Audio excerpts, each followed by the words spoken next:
Hey, and good afternoon. I am so glad you guys have joined me here today. I'm Angela Brown, and I'm here with Shawn Day from Hire, Lead, Chill. Now, one of the most interesting things about today's conversation is we are going to have a really difficult conversation that many of you ask me about all the time, which is how do I find and hire good employees, right?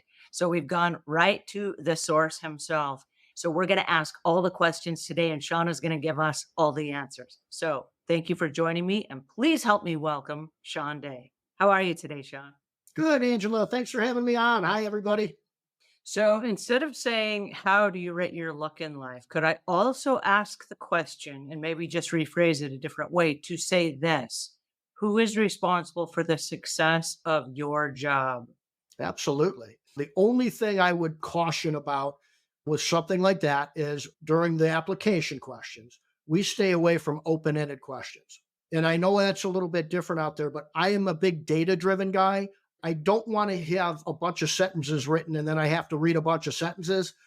I want drop down menus, choose one of mine because I know the best answer, I know the okay answer, and I know the worst answer.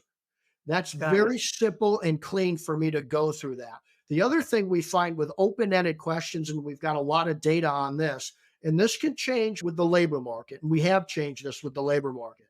And that is, we found that if we ask more than two open ended questions on an application, the drop off rate is pretty drastic and they're not Really? completing. Yeah. Yeah.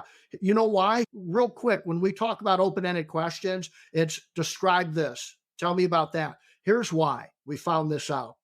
This thing here, this phone, this is what 85% of people are applying on. And Mm, we're social, right? They do not want to sit there and type sentence after sentence after sentence with five, six, seven open ended questions. We'd like to think that everybody applying for our job is at home with a big desktop computer, music's turned off, and they're focused like a laser. That's the world we lived in about 15 years ago, 10 years ago, maybe even 7 years ago. Everybody's using this phone to apply. We've got to live in the reality that we're in, and how do we make it happen?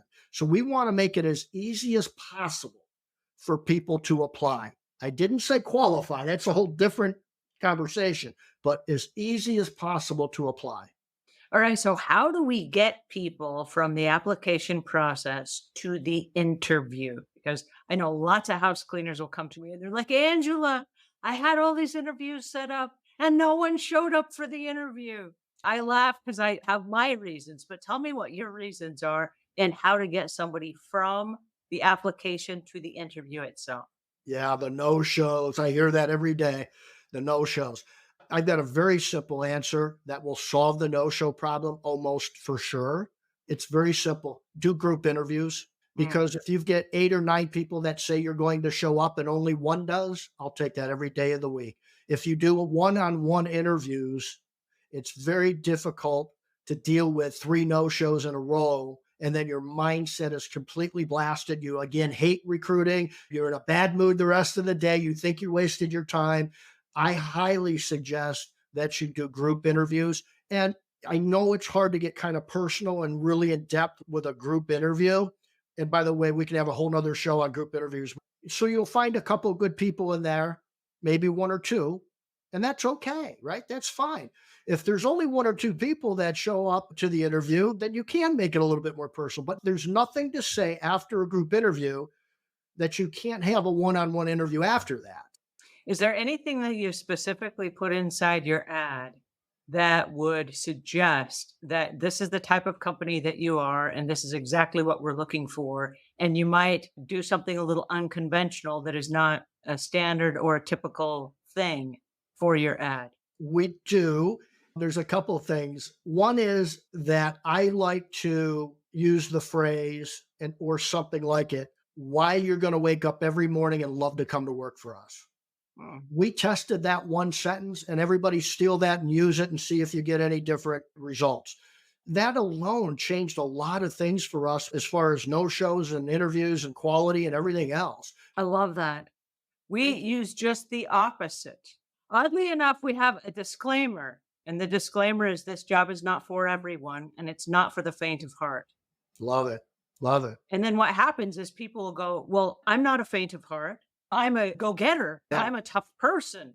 And then they will try to trip over themselves to try to prove to you that they're the kind of person that should deserve to have that job. So it's almost the takeaway close. We say it's not for the faint of heart and it's not for everyone. Yeah. I've got a theory where, and I'll go back, it's marketing and recruiting are identical.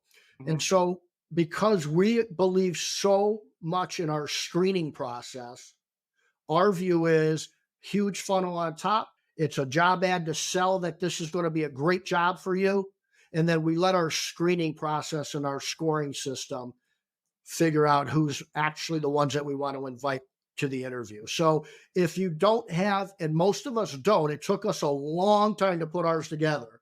So if you don't have that, you might need to do a little bit of screening, and I mean a very little bit of screening in your job ad. One of the things that I think is a big mistake is if you make the job ad sound though like it's going to be, you better do this, you better do that, you better sound like this, you better look like this, you better blah, blah, blah, blah. That's not what a job ad should be. And if you Mhm. looked at some of my job ads 15 years ago, I wouldn't let my son apply for the job. So we've learned an awful lot with that. But you're right, there are some things and messages you want in there that will uncover some things before you even have communication. I love this conversation. And oh my goodness, our time has come to an Well, end. Please tell our listeners where they can go to find you, Sean. absolutely. So you can go to hireleadchill.com, and we've got all kinds of information on there. I've got a Facebook. I'm doing podcasts and things like that, like Angela. Hire Lead Chill is our group on Facebook. And if you want to talk to me about anything, you want to see our system, you want to know what I might be able to help you out with finding good employees, giving you some good ideas to try on your own, or hire us. Go to Hire Lead Chill, and there's all kinds of buttons on there that say is request free demo with Shawn or something like that. And it's not that I'm just going to give you a demo, but I'll answer any questions you have and we'll chat about anything you want to chat about. Thank you so much, Sean, for today. This was awesome. You guys, thanks for tuning in. We'll see you soon. Take care.